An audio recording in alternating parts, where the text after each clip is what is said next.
warning device. During potentially dangerous weather situations, special receivers are automatically activated to warn of impending hazards. When there is a threat of, or existing severe weather, the test is postponed until the first available good weather day.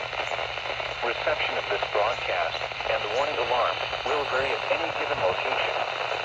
This variability, normally more noticeable at greater distances from the transmitter, may occur even though you are using a good quality receiver in perfect working order.